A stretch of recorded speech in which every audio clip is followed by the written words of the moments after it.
Hello दोस्तों, आप सभी का स्वागत है एमएच के क्लासेस में। और आज की दोस्तों इस वीडियो में हम लोग पढ़ेंगे धार्मिक आंदोलन के बारे में, यानी रिलीजियस रेवोल्यूशन। हम लोग ने इंडस वैली सिविलाइजेशन कवर कर लिया है, उसके बाद हम लोग ने वैदिक काल कवर कर लिया है, और अब हम लोग जो देखेंगे वो देखेंगे रिलीजियस रिवॉल्यूशन यानी धार्मिक आंदोलन।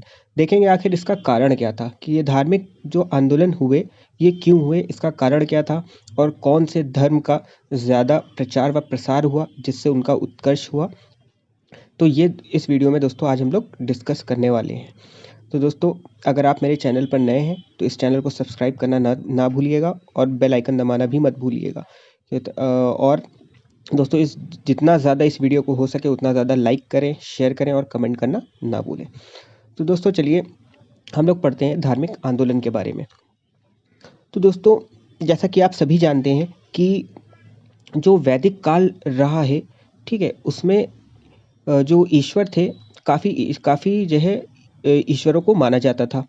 तो हालांकि जो वैदिक काल था जो 1500 से 600 बीसी तक रहा, यानी लगभग 900 साल का था। तो इसमें जो ईश्वर थे वो काफ़ी अलग अलग ईश्वर को माना जाता था, और उनके लिए यज्ञ यज्ञ किया जाता था। और जब यज्ञ किया जाता था तो यज्ञ में कर्मकांड होता था। कर्मकांड होता था मतलब बात बात पर बलि दी जाती थी। ठीक है, तो जब यज्ञ होता था ना तो उस यज्ञ में एक बार में जो यज्ञ करवाते थे तो उसमें 500 से 600 पशुओं की बलि दे दी जाती थी।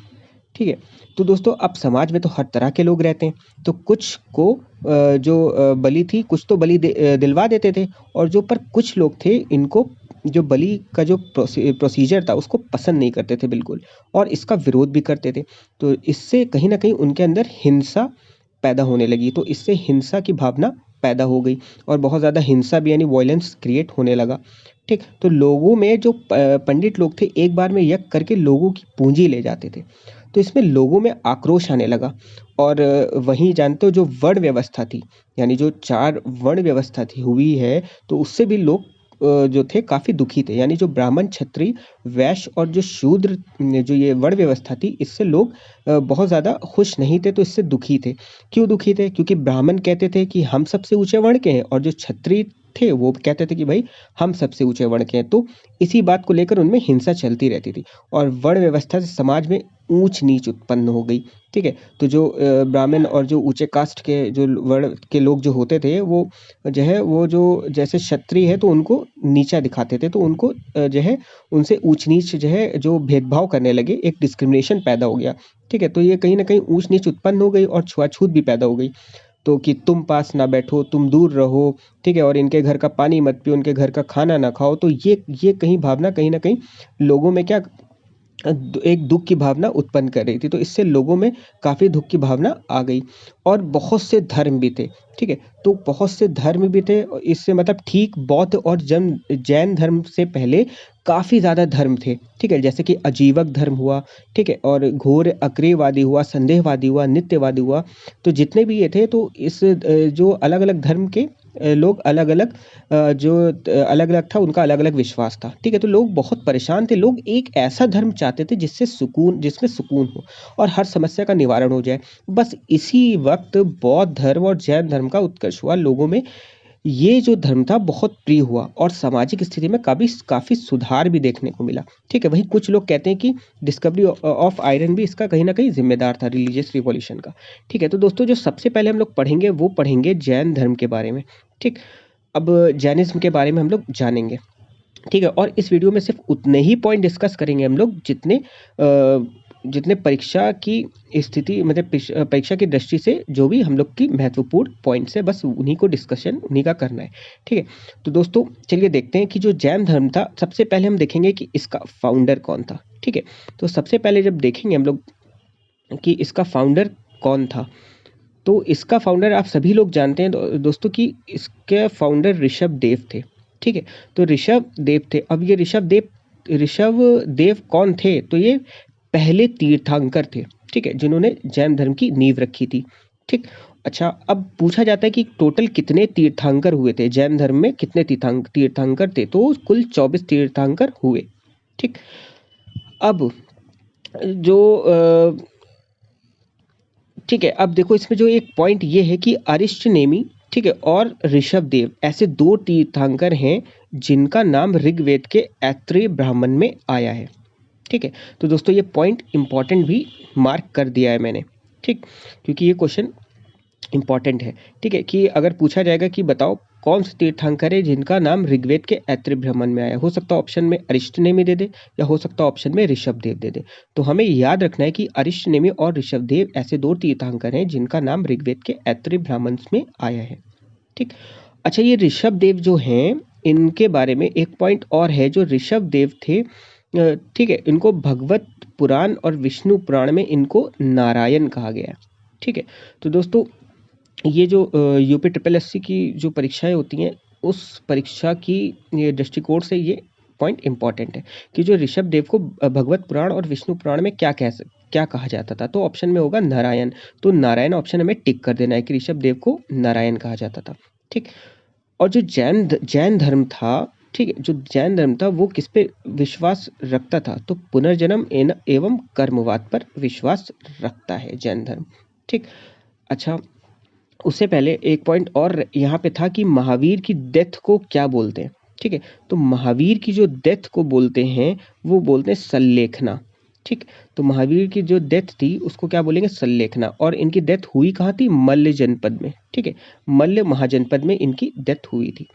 ठीक, आगे देखते हैं पॉइंट्स को कि जो अब देखो यहाँ पे कि पूछा जाता है कि जैन धर्म का मुख्य ग्रंथ कौन सा है जो संस्कृत में लिखा गया है। ठीक है, तो जैन धर्म का जो मुख्य ग्रंथ है वो कल्पसूत्र है। कौन सा है, कल्पसूत्र। ठीक, उसके बाद अब ये भी पूछा जाता है कि एग्जाम में कि ये भी पूछा जाता है कि बताओ कौन से तीर्थंकर का कौन सा सिंबल है, यानी कौन सा तीर्थंकर का चिन्ह किस तीर्थंकर का कौन सा चिन्ह है। तो ये कभी मैचिंग में आ सकता है कि मैच द कॉलम दे दिया और उसमें एक तरफ तीर्थंकर दे दिया, दूसरी तरफ उनके चिन्ह दे दिया। तो दोस्तों ये पता होना हमें बहुत ज़रूरी है। तो आइए चलिए देखते हैं, पहला जो है वो महावीर जो तीर्थंकर थे उनका जो सिंबल है, उनका सिंबल है सिंह यानी शेर। ठीक, दूसरा ऋषभदेव का जो सिंबल है वो है बैल। तीसरा है पार्श्वनाथ। ठीक है, पार्श्वनाथ था, उनका जो चिन्ह था वो था स्वास्तिक। ठीक, यानी इस तरीके का चिन्ह ये। ठीक है, तो ये स्वास्तिक का चिन्ह था। ठीक है, और ये जो पार्श्वनाथ थे ये 23वें तीर्थंकर थे। ठीक है, 23rd तीर्थंकर थे ये। ठीक है, और उसके बाद जो शांतिनाथ है उनका है, शांतिनाथ तीर्थंकर का हिरण था। मल्लिनाथ तीर्थंकर का कलश। ठीक, और अरिष्टनेमि का शंख, यानी, और ये 22वें तीर्थंकर थे अरिष्टनेमि। ठीक है, अभी इससे एक पहले पॉइंट हम लोग ने डिस्कस किया था कि अरिष्टनेमि और ऋषभदेव का जो वर्णन है वो किस में है, ऐत्रेय ब्राह्मण में, ऋग्वेद के ऐत्रेय ब्राह्मण में। ठीक, तो याद रखिएगा ये पॉइंट। और अब आइए हम लोग जानते हैं कि महावीर जिन्होंने सबसे ज़्यादा इम्पैक्ट क्रिएट किया जैन धर्म के प्रचार प्रसार में। ठीक, और इनको बहुत ज़्यादा मानते हैं जैन धर्म वाले। तो आइए चलते हैं, देखते हैं कि महावीर कौन थे और इनसे जुड़े इंपॉर्टेंट पॉइंट कौन कौन से हैं। तो जो महावीर था, ठीक है, जो महावीर तीर्थंकर थे उनका जन्म 540 बीसी में कुंडग्राम में हुआ था। ठीक है, तो सबसे इम्पॉर्टेंट पॉइंट कि बॉर्न ऑन 540 बीसी यानी 540 ईसा पूर्व ये इनका जन्म हुआ था। और कहाँ पे हुआ था, कुंडग्राम में। कहाँ पे, कुंडग्राम के वैशाली में। और वैशाली कहाँ पे, बिहार में। ठीक, तो दोस्तों अब इनकी मृत्यु कहाँ पे हुई थी, तो हम सबसे पहले जन्म और मृत्यु के बारे में जो पॉइंट है वो डिस्कस कर लेते हैं। तो बॉर्न तो हमने बता दिया कि जन्म कुंडग्राम में हुआ था, वैशाली बिहार में। और जिनकी मृत्यु हुई थी वो मल्ली जनपद में हुई थी। ठीक है, ठीक है, तो दोस्तों इनकी मृत्यु कहाँ हुई थी, तो पावापुरी में हुई थी, पावापुरी में। ठीक है, और ये किस जनपद में है, मल्ली जनपद में। ठीक, तो दोस्तों ये इंपॉर्टेंट पॉइंट है और यहाँ से क्वेश्चन पूछे जाते हैं। तो आइए जानते हैं कि महावीर के पिता का क्या नाम था। तो महावीर के पिता का नाम सिद्धार्थ था और माता का नाम त्रिशला था। ठीक, और पत्नी यशोदा। ठीक है, यशोदा इनकी पत्नी का नाम था। तो जो त्रिशला है इनसे रिलेटेड क्वेश्चन एक पूछा जाता है। ठीक है, इसलिए इंपॉर्टेंट मैंने यहाँ पे इसको मार्क कर दिया है कि जो माता त्रिशला थी वो किस वंश की थी। ठीक है, और तो वो लिच्छवी वंश की थी। तो लिच्छवी वंश के राजा चेटक की बहन थी। ठीक है, तो ये पॉइंट भूलिएगा नहीं दोस्तों। तो हमने देख लिया कि महावीर के पिता का नाम सिद्धार्थ था, महावीर के पिता का नाम माता का नाम त्रिशला था और पत्नी का यशोदा। और जो इनकी माता थी त्रिशला, वो लिच्छवी वंश के राजा चेटक की बहन थी। ठीक, आइए देखते हैं आगे अगले पॉइंट। तो अब हम लोग देखेंगे कि और जो इम्पोर्टेंट पॉइंट है वो क्या है। ठीक है, तो देखेंगे 30 साल पर इनको ज्ञान, 30 साल पर जो जब ये 30 साल के हो गए, ठीक है, तो इन्होंने ज्ञान के लिए घर को त्याग दिया। ठीक, और 12 साल बाद ज्ञान की प्राप्ति हुई। ठीक, यानी 42वें साल में इनको क्या हुआ, ज्ञान की प्राप्ति हुई। और ये 24वें तीर्थंकर थे, ये हमने पहले बता दिया है। और इन्हें, और जो ज्ञान की प्राप्ति के लिए जो टर्म यूज करते हैं वो है कैवल्य।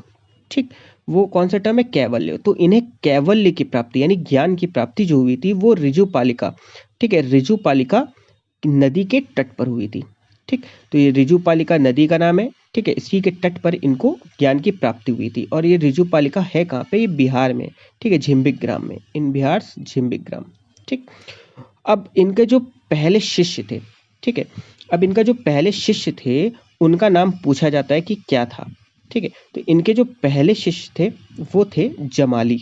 ठीक, और इनके फर्स्ट फॉलोवर हमने बता दिया है और ये इंपॉर्टेंट पॉइंट है। तो इनके फर्स्ट जो फॉलोवर थे वो जमाली थे। और वो जमाली थे कौन, इनके दामाद। ठीक है, क्योंकि जो महावीर की जो पुत्री थी प्रियदर्शना, उसी से इनका विवाह हुआ था।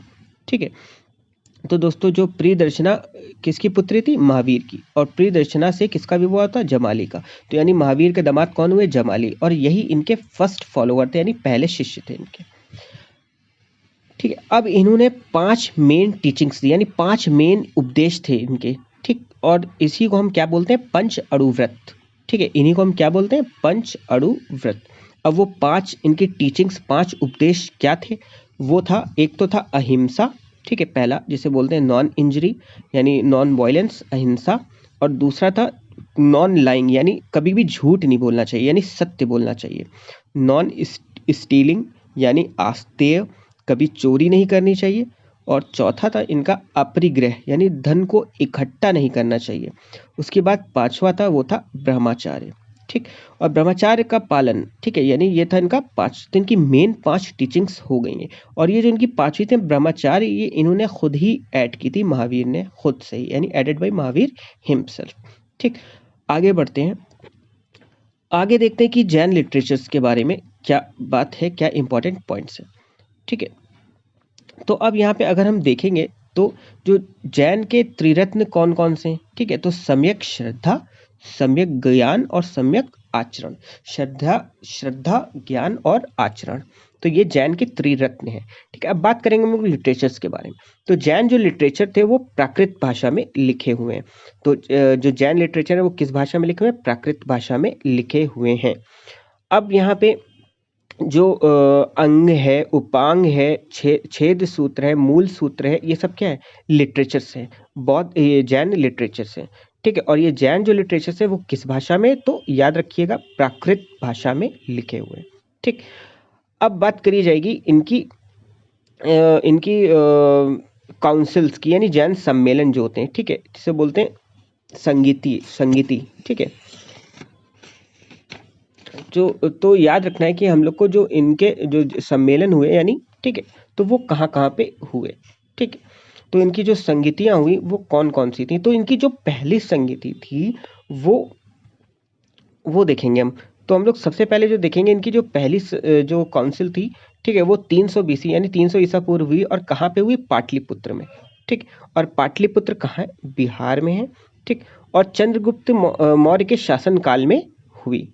ठीक, और इसकी अध्यक्षता, यानी पहली जो संगीति थी जैन संगीति, उसकी अध्यक्षता किसने की, तो स्थूलभद्र ने। किसने की थी, स्थूलभद्र थे। ठीक है, इसके अध्यक्ष। और इम्पॉर्टेंट पॉइंट ये है कि जो पहली काउंसिल थी उसमें, ठीक है, जो जैन संघ था वो 2 संप्रदाय में डिवाइड हो गया। ठीक है, यानी जैन को जो मानने वाले थे वो 2 संप्रदाय में क्या हो गए, डिवाइड हो गए। ठीक है, एक तो हो गए दिगंबर में और एक हो गए श्वेतांबर में। ठीक है, तो श्वेतांबर और दिगंबर दो संप्रदाय में ये जो था डिवाइड हो गया। ठीक, और जो दिगंबर थे उसके अध्यक्ष कौन थे, भद्रबाहु। ठीक, और जो श्वेतांबर थे उसके स्थूलभद्र थे।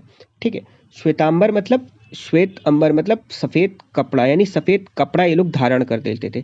श्वेतांबर को मानने वाले सफेद कपड़े धारण करते हैं। तो आप लोगों ने अक्सर देखा होगा जो सफेद जैन धर्म के लोग क्या होते हैं, सफेद कपड़े जो धारण वस्त्र करते हैं वो क्या होते हैं, श्वेतांबर, यानी श्वेतांबर को संप्रदाय को मानने वाले होते हैं। ठीक है, और इसके हेड कौन थे, स्थूलभद्र थे। और भद्रबाहु दिगंबर के, यानी वस्त्रहीन रहते थे लोग, तो दिगंबर यानी भद्रबाहु इसके अध्यक्ष थे। अब बात आती है, पहली काउंसिल हमने देख लिया कि पाटलिपुत्र में हुई थी। अब हम इसकी दूसरी संगति देखेंगे कि कहाँ पर हुई थी। तो इसकी जो दूसरी संगति थी वो थी वल्लभी, गुजरात में हुई थी। ठीक, तो कहाँ पे हुई थी, गुजरात के वल्लभी में। ठीक, और कब हुई थी, 312 AD। ठीक है, तो ये टाइम इतना इंपॉर्टेंट नहीं है, आपसे टाइम नहीं पूछा जाएगा, बस ये पूछा जाएगा कहाँ पे हुई थी। तो हमें याद रखना है कि कहाँ हुई थी, वल्लभी में। पहली हुई थी पाटलिपुत्र में, दूसरी हुई थी वल्लभी में। ठीक, उसके बाद इसकी अध्यक्ष कौन थे, तो देवर्षि गण थे। ठीक है, देवर्षि गण थे इसके अध्यक्ष। और इसमें 12 अंगास और 12 उपांगास का निर्माण हुआ। ठीक, तो यानी अंग और उपंग जो थे उसका निर्माण किसमें हुआ, इस दूसरी संगति में। जैन संगति जो थी दूसरी, इसी में हुआ। ठीक, आगे देखते हैं पॉइंट्स। अब हम लोग, तो ये जितने भी इंपॉर्टेंट थे जैन धर्म से पॉइंट, हमने क्या कर दिया, इसको इस वीडियो में इसमें डिस्कस कर लिया है। ठीक है, अब यानी जैन धर्म काफ़ी क्या हुआ, प्रचार प्रसार हुआ इसका, काफ़ी इसका उत्कर्ष हुआ, काफ़ी लोगों में प्रिय हुआ। ठीक है, अब उसी दौरान क्या हुआ कि बौद्ध धर्म का भी काफ़ी प्रचार प्रसार किया गया महात्मा बुद्ध के द्वारा। ठीक है, और इसको भी काफ़ी लोकप्रियता मिली और लोगों ने इस धर्म को भी काफ़ी अपनाया। ठीक, तो देखते हैं कि अब हम लोग पढ़ेंगे बुद्धिज्म यानी बौद्ध धर्म के बारे में। ठीक, तो सबसे पहला पॉइंट तो यही है इसमें। ठीक है, सबसे पहला पॉइंट क्या है कि बुद्धिज्म यानी फाउंडर, इसके बुद्धिज्म के फाउंडर कौन थे। ठीक है, सबसे पहला पॉइंट ये है कि पहले ऐसे मनुष्य थे जिनकी मूर्ति बनाई गई, कौन थे वो, बुद्ध थे, महात्मा बुद्ध। ठीक है, गौतम बुद्ध। तो फाउंडर इसका कौन था, गौतम बुद्ध था। और बचपन में ही सिद्धार्थ, यानी बचपन का नाम इनका क्या था, सिद्धार्थ। ठीक, यानी इनका ओरिजिनल नेम क्या था, सिद्धार्थ, बस ये समझ लीजिए। तो गौतम बुद्ध का ओरिजिनल नाम क्या था, सिद्धार्थ था। ठीक, और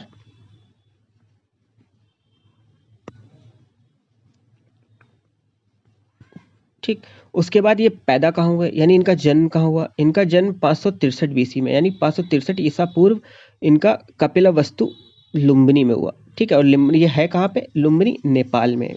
ठीक, और इनकी बर्थ को जो रिप्रेजेंट करता है वो कौन रिप्रेजेंट करता है, एक कमल। ठीक है, कमल से इनके जन्म को रिप्रेजेंट किया जाता है। ठीक, तो याद रखना कि जो गौतम बुद्ध थे इनका जन्म कपिलवस्तु नेपाल लुम्बिनी में हुआ। ठीक, और इन 563 ईसा पूर्व हुआ और इनके जन्म को कमल से रिप्रेजेंट किया जाता है। ठीक, और ये अब इनकी माता पिता और वाइफ के बारे में जानेंगे। तो इनके जो पिता का नाम था वो शुद्धोधन था। ठीक है, शुद्धोधन, इनके फादर का नाम शुद्धोधन था, मदर का नाम महामाया और पत्नी का नाम यशोधरा। ठीक, तो पत्नी का नाम क्या था, यशोधरा। अब जो इनके फादर थे शुद्धोधन, वो शाक्य क्लैन के क्षत्रिय थे। ठीक है, तो किस शाक्य क्लैन के क्षत्रिय थे। और कोशला डायनेस्टी की इनकी माँ थी, कोशला डायनेस्टी यानी कोशला वंश की इनकी माँ थी। ठीक है, और जो 35 साल की एज पर इनको निर्वाण यानी ज्ञान की प्राप्ति हुई। और निर्वाण यानी ज्ञान की प्राप्ति हुई कितने साल पर हुई, 35 साल की जब एज पर ये पहुंच गए तब इनको ज्ञान की प्राप्ति हो गई। ठीक, अब कहाँ पे हुई, ठीक है, तो ये भी हम लोग देखेंगे। ठीक है, कहाँ पे हुई, बोध गया में हुई। ठीक है, तो एक पॉइंट ये है कि इनको ज्ञान की प्राप्ति कहाँ पे हुई, बोध गया में हुई और निरंजना नदी के तट पर, उर्वेला स्थान पर। ठीक है, तो निरंजना नदी के तट पर। ठीक, और जैन को कहाँ पे हुई थी, मतलब महावीर को कहाँ पे हुई थी, तो उनका याद रखना है कि हम लोग को कहाँ पे हुई थी, ऋजुपालिका नदी के तट पर। और इनकी गौतम बुद्ध की इनकी निरंजना नदी के तट पर और उर्वेला स्थान पर। उनकी कहाँ हुई थी, झिम्बिक ग्राम में यानी बिहार में। ठीक है, और इनकी कहाँ पे हुई थी, बोध गया में। ठीक, तो अब हम लोग देखेंगे इनसे जुड़े हुए और इम्पोर्टेंट पॉइंट। अब यहाँ पे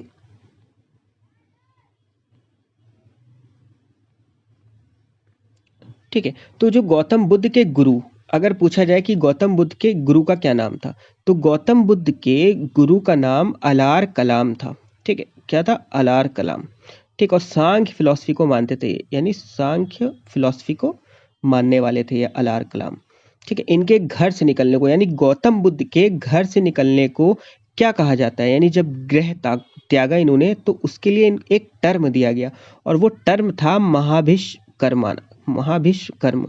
ठीक है, तो महाभिष्कर्मना उसका एक टर्म दिया गया उसके लिए, और 29 वर्ष में इन्होंने गृह त्याग दिया था।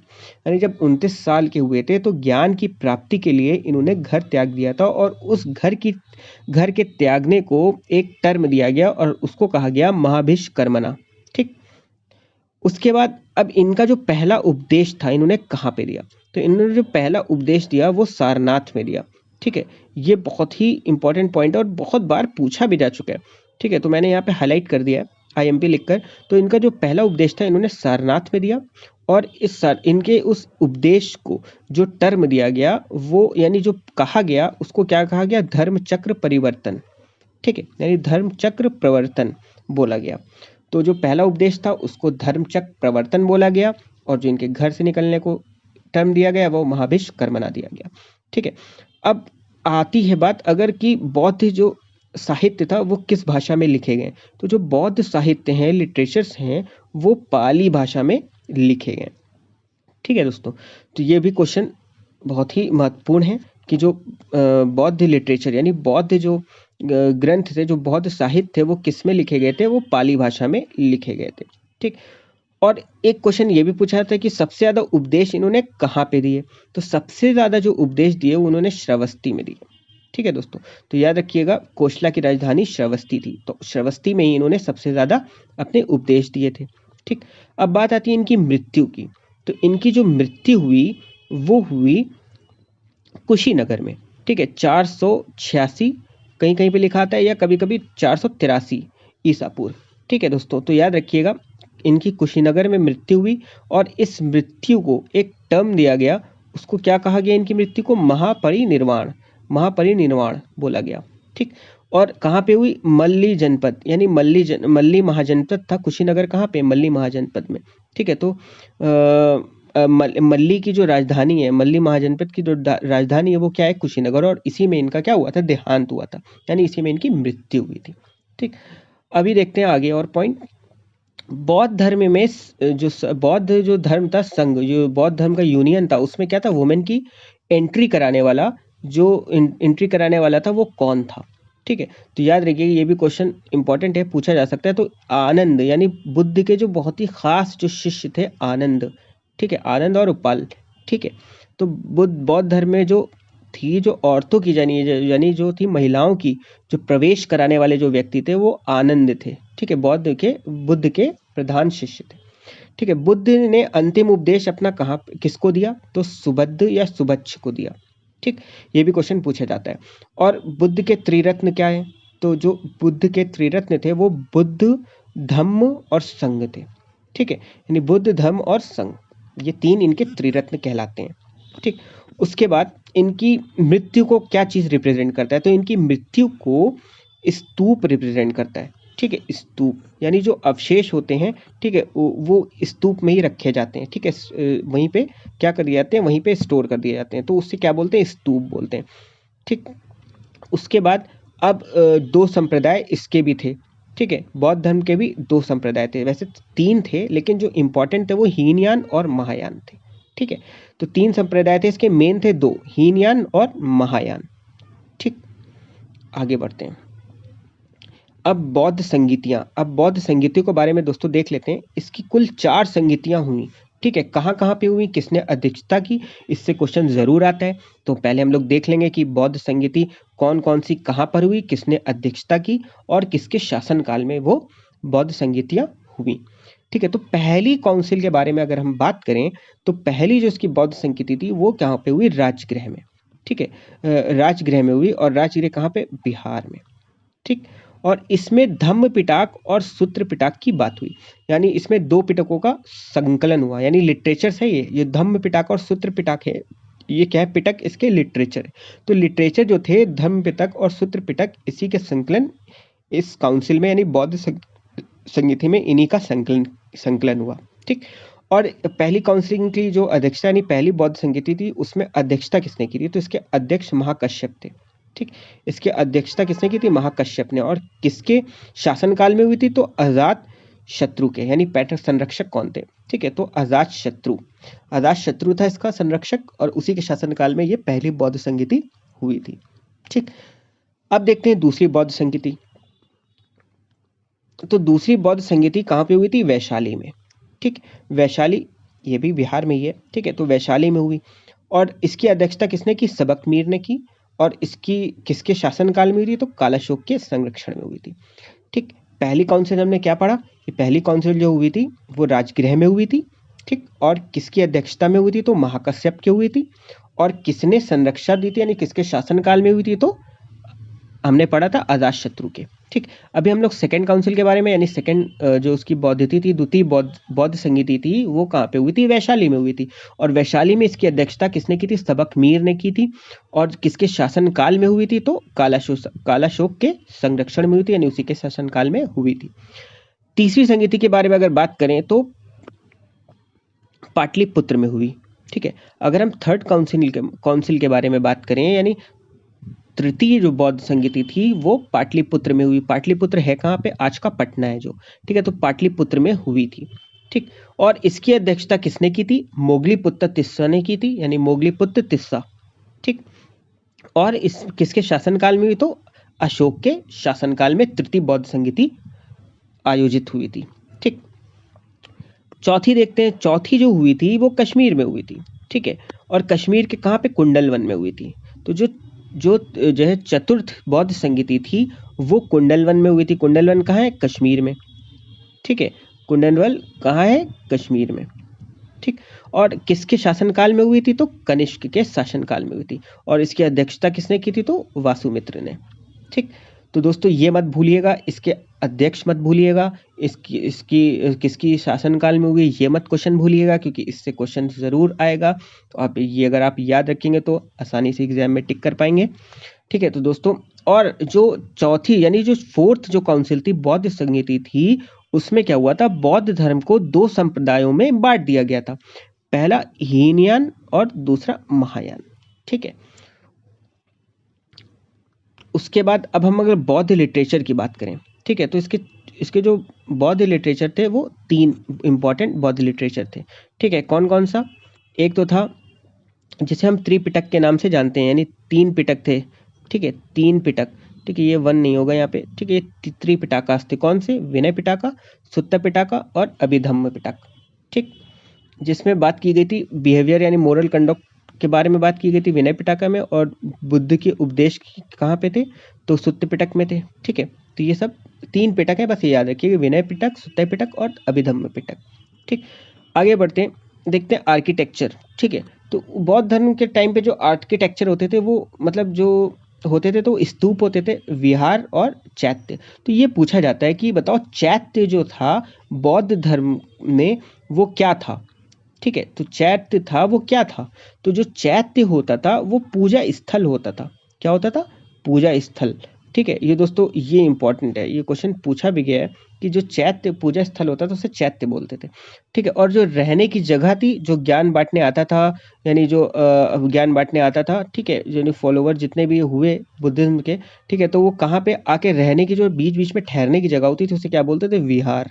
ठीक है, तो विहार बोलते थे। ठीक, और स्तूप आप जानते हैं मृत्यु का प्रतीक है। ठीक है, तो जो अवशेष होते थे उसको बना के एक स्तूप में स्टोर कर दिया जाता था। ठीक, तो वो स्तूप कहलाता था। ठीक, अच्छा, एक इम्पॉर्टेंट पॉइंट ये भी है कि बुद्ध 3 नाम से जाने गए। ठीक है, एक तो आप लोग जानते हैं कि गौतम बुद्ध, दूसरा था, ठीक, एक तो सबसे पहला तो आप लोग सब लोग जानते होंगे कि महात्मा बुद्ध बोला जाता था। ठीक है, गौतम बुद्ध, और 3 नाम से जाने जाते थे। पहला क्या हो गया? बुद्ध, जो आप सभी जानते हैं। दूसरा था तथागत, और तीसरा था शाक्य मुनि। ठीक है, इन 3 नामों से बुद्ध को जाना जाता था। बुद्ध, तथागत और शाक्य मुनि।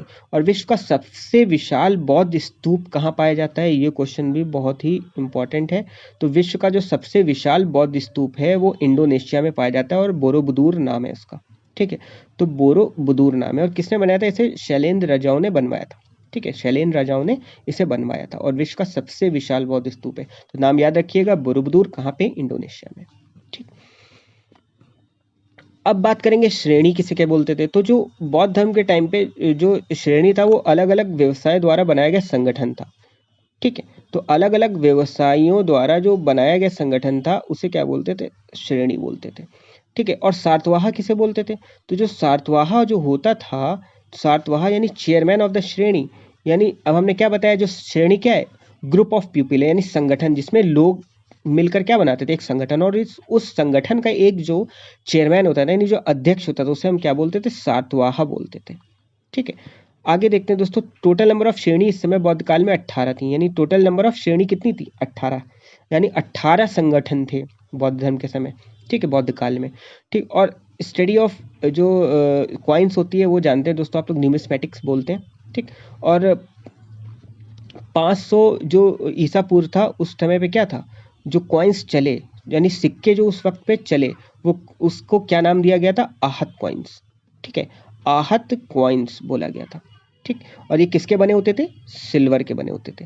ठीक है। तो सबसे पहले जो सिक्के चले वो याद रखिएगा आहत सिक्के चले। और वो किसके बने होते थे? किस मेटल के बने होते थे? तो वो सिल्वर के यानी चांदी के बने हुए सिक्के होते थे। ठीक।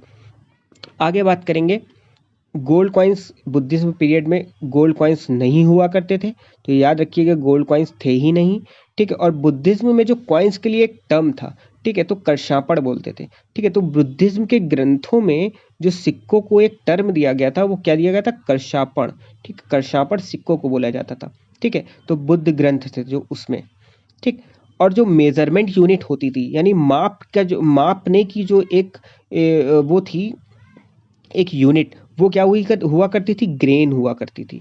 ठीक है, ग्रेन। और तांबे का जो कॉइन था वो 146 ग्रेन का था। और जो चांदी का सिक्का होता था वो 180 ग्रेन का होता था। ठीक है। तो ये काफ़ी इंपॉर्टेंट है यूपी ट्रिपल एससी एग्जामों के लिए, तो इसको ज़रूर याद रखिएगा इस पॉइंट को। जो ग्रेन होता था वो मेजरमेंट यूनिट थी। और तांबे का जो कॉइन होता था वो 146 ग्रेन का था। और जो चांदी का जो है कॉइन होता था वो 180 ग्रेन का होता था। उसके बाद बात करते हैं हम लोग सी पोर्ट की। ठीक। ठीक है। तो सी पोर्ट क्या हो गया? यानी जो ट्रेड रेड होता था तो वो क्या होता था? वही समुद्र के किनारों के तट पर होता था। ठीक है। तो उसे सी पोर्ट बोलते थे। ठीक है। तो पूर्वी तट पर जो ईस्टर्न कोस्ट पर जो सी पोर्ट जो था वो था तामलिप्ती। ठीक है, तामलिप्ती। और वेस्टर्न कोस्ट पे तो जो था वो भड़ौच था। ठीक है, भड़ौच था। और भड़ौच और सोपारा। ठीक है। तो थे वेस्टर्न कोस्ट पर कौन से सी पोर्ट थे? भड़ौच और सोपारा। ठीक है दोस्तों, अब देखते हैं आगे। अब हम लोग बात करेंगे आगे महाजनपद में, महाजनपद की बात करेंगे। ठीक है दोस्तों, तो अब देखो जो महाजनपद है, अगर हम बात करें जैसे जो ये एग्ज़ाम होते हैं, डीआरडीओ हो गया, एमटीएस, और ये जैसे एसएससी हो गया, सीएचएस, सीएचएल हो, सीजीएल हो गया, सीएचएसएल हो गया, एमटीएस हो गया, एसएससी, और जो जैसे रेलवे एनटीपीसी हो गया, ग्रुप डी हो गया, तो उनके लिए जो है महाजनपद जितना हम बताने जा रहे हैं उतना इनफ होगा। ठीक है, उससे ज़्यादा क्वेश्चन नहीं पूछा जाएगा डिटेल में। ठीक है, तो दोस्तों जितना मैंने बताया उतना इनफ है। अगर आप इतना कर लेते हैं तो आपका क्वेश्चन छूटेगा नहीं। ठीक है, तो आइए महाजनपद के बारे में हम पढ़ते हैं कि क्या होते थे। ठीक है, तो जो महाजनपद हुए, ठीक है, तो इसका उल्लेख बौद्ध ग्रंथ में अंगुत्तर निकाय में मिलता है। ठीक है, तो 16, अब सबसे पहला क्वेश्चन क्या बनता है कि जो 16 महाजनपद हुए, ठीक है, तो उसका उल्लेख बौद्ध के किस ग्रंथ में मिलता है? तो अगर पूछा जाएगा बौद्ध के किस ग्रंथ में मिलता है, तो अंगुत्तर निकाय में मिलता है। ठीक है दोस्तों, ये अति आवश्यक पॉइंट है, इसको याद रखिएगा। ठीक। और जो महाजनपद होते थे वो क्या होते थे? दो मतलब जो दो टाइप के महाजनपद थे। एक तो था 14 जो महाजनपद थे वो राजतंत्र थे। ठीक है, और जो दो महाजनपद थे वो गणतंत्र थे। ठीक, यानी 14 राजतंत्र थे। राजतंत्र मतलब जिसमें यहाँ पे राजा का, जहाँ जहाँ पे राजा की चलती थी। ठीक है, तो राजा की चलती थी। गणतंत्र आप समझ रहे, रिपब्लिक, तो दो जनपद कैसे थे? रिपब्लिक थे यानी गणतंत्र थे। और जो राजतंत्र है वो 14 थे। तो ये पूछा जाता है क्वेश्चन। ठीक है, तो ये याद रखिएगा। ठीक, और जो दो जनपद थे रिपब्लिक यानी गणतंत्र जो महाजनपद थे वो दो कौन कौन से थे? तो ये भी देख लीजिए। तो ये जो दो थे ये थे वज्जी। ठीक है, वज्जी और मल्ल। ठीक है, तो याद रखिएगा वज्जी और मल्ल जो महाजनपद थे, ये दो क्या कैसे थे, रिपब्लिक महाजनपद यानी गणतंत्र महाजनपद थे। ठीक है, और एक क्वेश्चन ये भी उठता है कि दुनिया का यानी वर्ल्ड का मोस्ट प्राचीन ओल्डेस्ट गणतंत्र यानी दुनिया का सबसे प्राचीन गणतंत्र कौन सा है? तो ऑप्शन में क्या मिलेगा, वज्जी, और वज्जी हमें टिक करना है। यानी वज्जी क्या था, सबसे प्राचीन जो गणतंत्र था वो वज्जी था। ठीक, अब दोस्तों बात करते हैं कुछ पॉइंट्स की। अब हम लोग देखेंगे पहला महाजनपद। ठीक है, तो पहला महाजनपद हम लोग देखेंगे कि कौन सा था। ठीक है, तो फर्स्ट महाजनपद था वो था वत्स। ठीक है, और वत्स की कैपिटल क्या थी, वत्स की कैपिटल थी कौशाम्बी। ठीक, और now present time India is यानी जो अब आज के, ठीक है, आधुनिक भारत में जो वत्स है वो कौन सा इलाका है, तो इलाहाबाद और जो बांदा का जो एरिया क्षेत्र आता है वो क्या कहलाता है, वत्स कहलाता है। ठीक है, और वत्स यानी उस टाइम जो वत्स था उसका शासक कौन था, उदयन था। ठीक, तो अब याद रखिएगा कि वत्स की कैपिटल क्या थी, कौशाम्बी। यही क्वेश्चन पूछा जाएगा। ठीक है, और आपसे ये भी हो सकता हो पूछ ले कि जो मॉडर्न इंडिया का है वो कौन सा पार्ट है, तो इलाहाबाद और बांदा वाला जो क्षेत्र है वो याद रखिएगा वत्स में आता है। ठीक है, अब बात करेंगे दूसरे महाजनपद की। तो जो दूसरा महाजनपद था, अब देखिए ये क्वेश्चन मैंने कहा था कि अगर बौद्ध ग्रंथ की बात की जाए तो जो 16 महाजनपद है उसका उल्लेख हमने आपको बताया कि जो अंगुत्तर निकाय में मिलता है, मैंने बताया था। तो उसी तरह के जैन ग्रंथ के 16 महाजनपद है जो उसका उल्लेख जैन ग्रंथ में भी मिलता है। कौन से जैन ग्रंथ में मिलता है, तो वो हो जाएगा भगवती सूत्र। यानी भगवती सूत्र में 16 महाजनपदों की सूची मिलती है। ठीक है दोस्तों, अब बात करेंगे हम दूसरे महाजनपद की। जो दूसरा महाजनपद है वो है मगध, और मगध की कैपिटल क्या है, राजगृह। यानी राजगृह इसकी राजधानी थी। ठीक है, और आज का मॉडर्न मगध मतलब आज का मॉडर्न पटना और बोधगया। ठीक है, ठीक है, तो गया और पटना यानी जो दो मॉडर्न इंडिया के जो पार्ट हैं वो क्या होते थे, मगध में आते थे उस वक्त पे। ठीक है, अब जो तीसरा महाजनपद था वो काशी। काशी की कैपिटल वाराणसी।